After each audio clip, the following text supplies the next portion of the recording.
नमस्ते दोस्तों, मैं आपका मित्र निखिल प्रसाद आप सभी लोगों का स्वागत करता हूं एक और नई वीडियो में।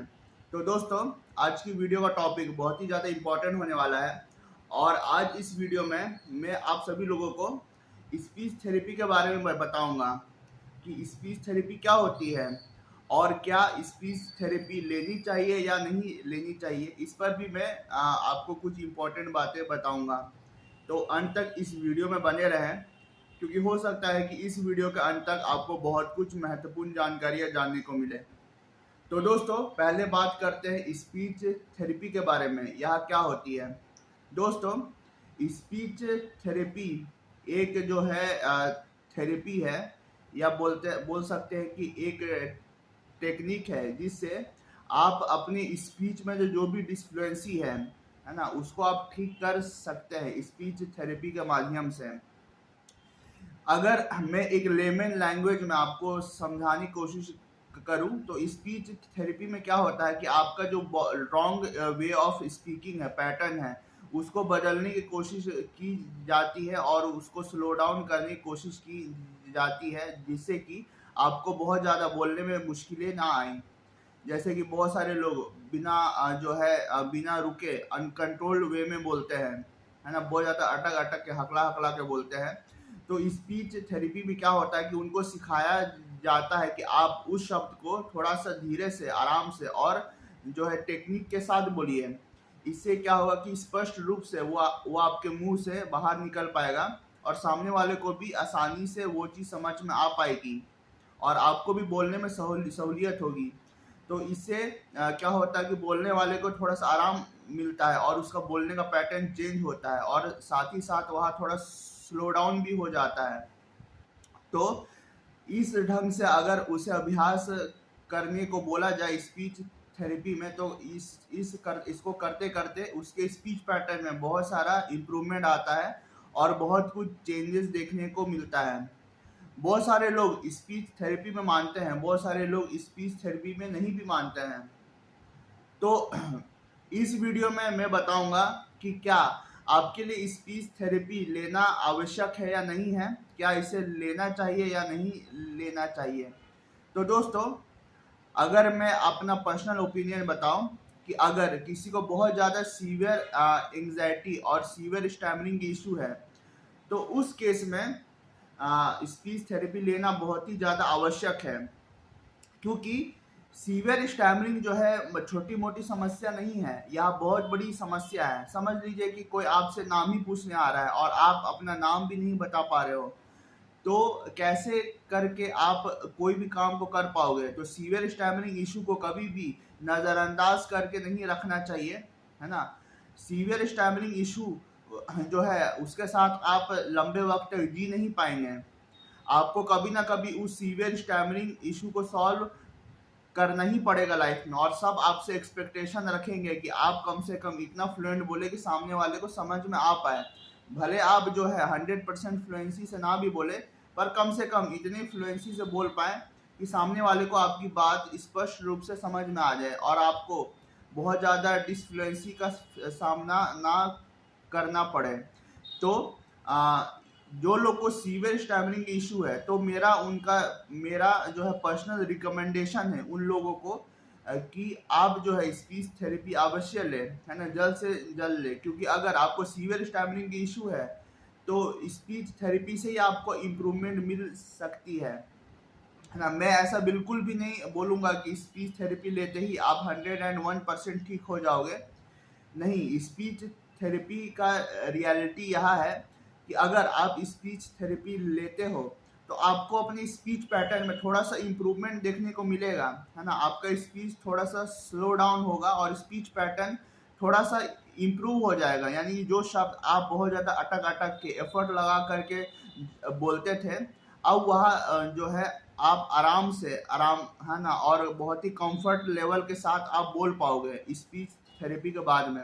भले जो है आप 100% फ्लुएंट नहीं बन जाओगे, है ना। अगर आप अपने आप को कंपेयर करके देखोगे किसी और आदमी से कि वह एक लय में, है ना, फराटेदार वह कुछ भी बोल पा रहा है और आप जो है सोच सोच के, रुक रुक के, है ना, टेक्निक लगा करके अगर आप बोल रहे हो तो आपकी स्पीच जो है उसके कंपैरिजन में, है ना, 101% पूरा इक्वल नहीं हो सकती है, क्योंकि उसे स्टैमरिंग की समस्या नहीं है, स्टैमरिंग की समस्या आपको है ना। जो जिनको स्टैमरिंग की समस्या नहीं है वो तो अपना फराटेदार एक ही लय में बोल ही पाएंगे।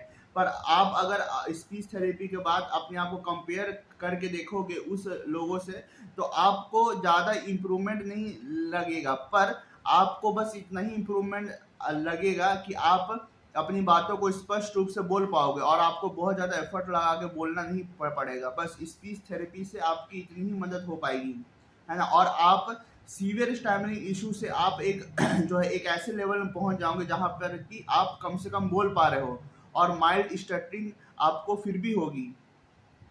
अब इसका शॉर्ट टर्म उपाय यहाँ है स्पीच थेरेपी।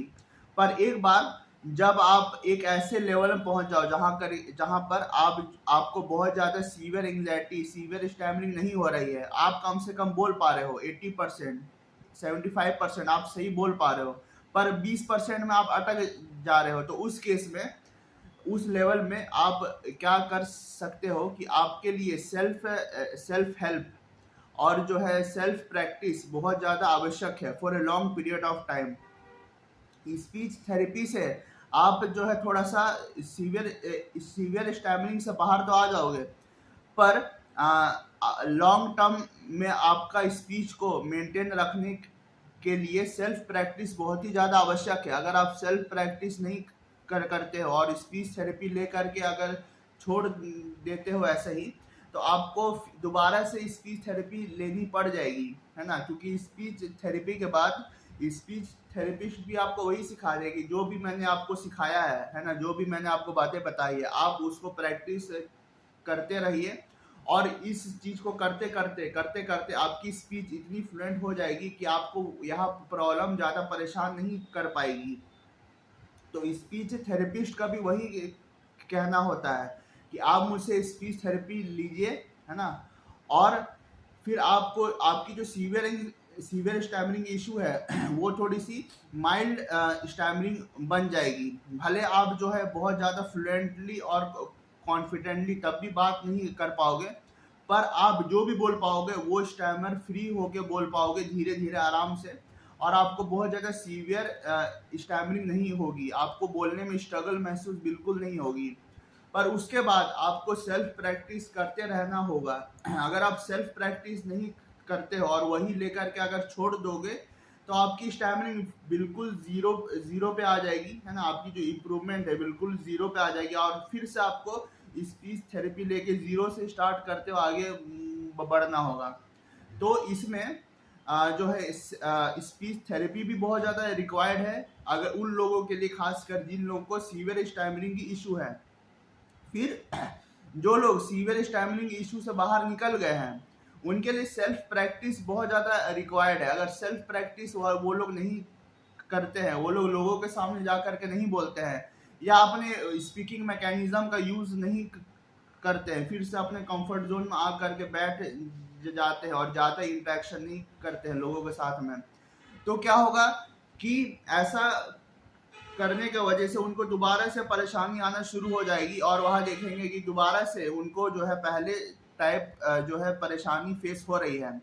तो उनको हमेशा जो है अपना वोकल्स को यूज़ करते रहना होगा, कोई ऐसे काम में इंगेज रहना होगा जहाँ पर कि उनका बोलना रिक्वायर्ड है, बिना बोले वो काम नहीं हो सकती है। तो ऐसे काम में उनको हमेशा इंगेज रहना चाहिए। अगर ऐसा काम उनको नहीं भी मिल रहा है अपने डे टू डे लाइफ में, तो कम से कम वहाँ जो है किसी ऐसे पर्सन से प्रैक्टिस कर सकते हैं जो कि जिनको स्टैमरिंग की इशू है, वहाँ आपके लिए बिल्कुल वक्त निकाल पाएंगे और आप भी उनके लिए वक्त निकालिए। और ऐसे कर करके आप अपनी स्पीकिंग मैकेनिज्म को और डेवलप कर सकते हैं प्रैक्टिस करते करते। तो अगर मैं शॉर्ट में आपको बताऊं कि स्पीच थेरेपी लेनी चाहिए या नहीं लेनी चाहिए, तो मैं उन लोगों को बिल्कुल रिकमेंड करना चाहूँगा जिन लोगों को सीवियर स्टैमरिंग इशू है, वह अपना नाम भी आसानी से बोल नहीं पाते हैं, है ना, और उनको इमीडिएट हेल्प की आवश्यकता है ना, तो उनको जो है स्पीच थेरेपी बिल्कुल लेनी चाहिए। पर जिन लोग को लग रहा है कि मुझे स्पीच थेरेपी की रिक्वायरमेंट नहीं है, मैं अब इस लेवल में पहुंच गया हूं कि मैं 80% टू 90% अपनी बातों को स्पष्ट रूप से बोल पा रहा हूं। पर मुझे कहीं कहीं प्रॉब्लम होती है एंग्जाइटी के केस में, इंटरव्यू के केस में, और जो है लोगों के सामने अगर बोलने का मौका मिला उस केस में मुझे अगर थोड़ी थोड़ी दिक्कत होती है ना, 30% 40%, है ना। तो अलग अलग केसेस में उनको अगर दिक्कत हो रही है जहां पर उन पे बोलने का प्रेशर आ रहा है, तो उनके लिए सेल्फ हेल्प बहुत ज़्यादा रिक्वायर्ड है। स्पीच थेरेपी उनके लिए और ज़्यादा काम नहीं आ पाएगी, क्योंकि वह स्पीच थेरेपी के लेवल से ऊपर उठ चुके हैं और उनको बस ऐसी सिचुएशन में दिक्कत आ रही है जहां पर कि उनको जो है बहुत ज़्यादा एंग्जाइटी महसूस हो रही है, जैसे कि इंटरव्यूज में, लोगों के सामने माइक में बोलने में, है ना, ग्रुप में बोलने में। ऐसी सिचुएशन में अगर उनको दिक्कत आ रही है तो उनके लिए सिर्फ और सिर्फ सेल्फ प्रैक्टिस और जो है सेल्फ एफर्ट ही रिक्वायर्ड है ना। उनके लिए स्पीच थेरेपी रिक्वायर्ड नहीं है। तो वह लोग बिल्कुल स्पीच थेरेपी ले जिन लोगों को सीवियर स्टटरिंग की इशू है और वो लोग समझ नहीं पा रहे कि आखिरकार मैं कैसे किसी शब्द को बोल पाऊंगा, है ना। उनके लिए वह कंट्रोल के बाहर है ना, उनकी स्टैमरिंग अपने कंट्रोल के बाहर है, तो वो लोग जल्द से जल्द स्पीच थेरेपी लें। पर जो लोग एक ऐसे लेवल में पहुंच गए हैं कि वह समझ रहे हैं कि उनके लिए बस थोड़ी सी प्रैक्टिस रिक्वायर्ड है, तो वह ज़्यादा से ज़्यादा प्रैक्टिस करते रहे और सेल्फ हेल्प के माध्यम से अपनी स्टैमरिंग को दूर भगाते रहें। तो बस दोस्तों, मैं इस वीडियो का अंत करना चाहूँगा। तो अगर आपको मेरा यह वीडियो पसंद आया और मेरा रिकमेंडेशन अच्छा लगा तो मेरे वीडियो को लाइक करें, चैनल को सब्सक्राइब करें और आगे भी मेरा वीडियो देखते रहें। इस वीडियो को अंत तक देखने के लिए बहुत बहुत धन्यवाद आप सभी लोगों का। Thank you very much.